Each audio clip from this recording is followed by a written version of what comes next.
Hey there, welcome back to my series of videos about the E-Flite Apprentice S 15E ready to fly airplane.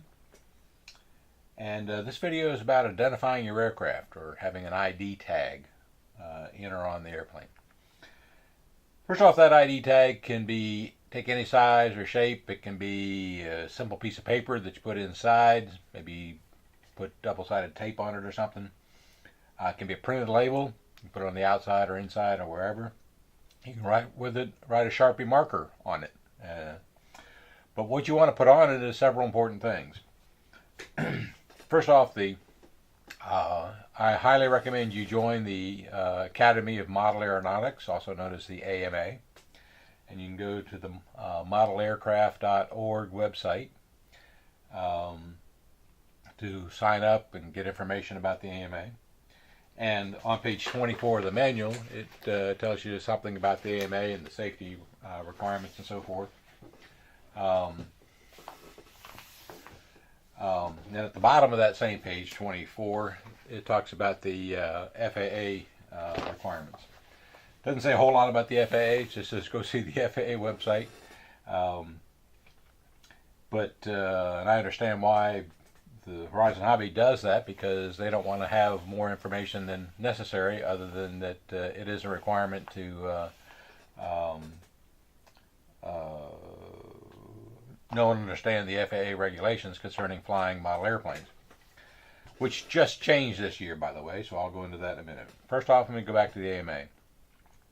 The AMA is providing you liability insurance. That's number one. You hit somebody, you hit a car, you hit a building, you got liability. Don't do that. The liability that the AMA provides will be a whole lot better and higher than any personal liability or insurance liability that you may have. So there is a fee, obviously. It's cheaper if you're retired like myself.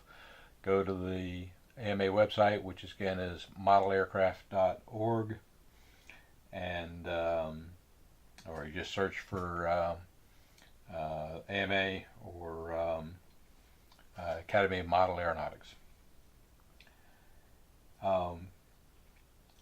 Secondly, the FAA just passed this past year and revised in around June of this year the regulations for flying model aircraft in the national airspace, and the national airspace is defined from the ground up. FAA controls it all.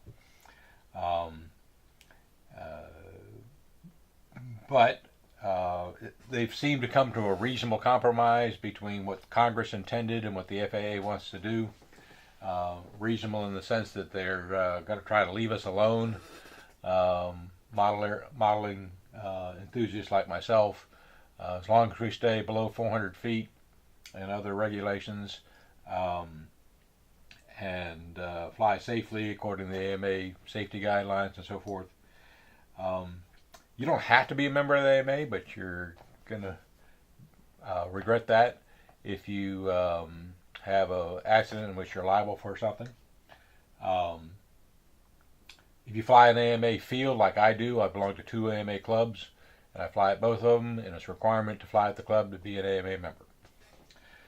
Some clubs even require you to have an FAA certificate. There's no test on the FAA. It's just a online, simple, give them their information and they give you a certificate number, and you put that number on your aircraft. So as far as the ID is concerned, if you wrote with a Sharpie marker on the outside of the airplane your AMA number, your FAA number, you're there. Okay. I do a little bit more than that. I take a paper tag that I pre-print and stick inside the airplane. It has my name, my telephone number in case somebody finds it, and the AMA number and the FAA number, and an address. You can do whatever you like. Minimum requirements: AMA number, FAA number.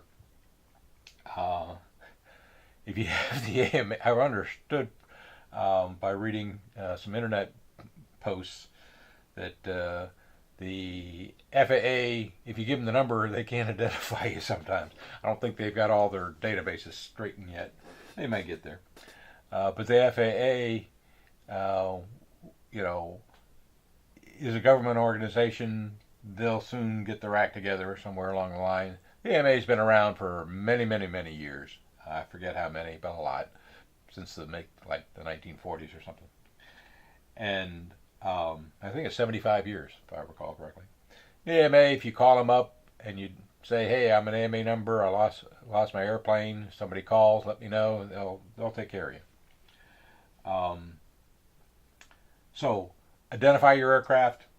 Um, it's important because it can fly away on you if you're not careful. It can get away from you. Don't want that to happen. So, thank you for watching. Stay tuned for the next video.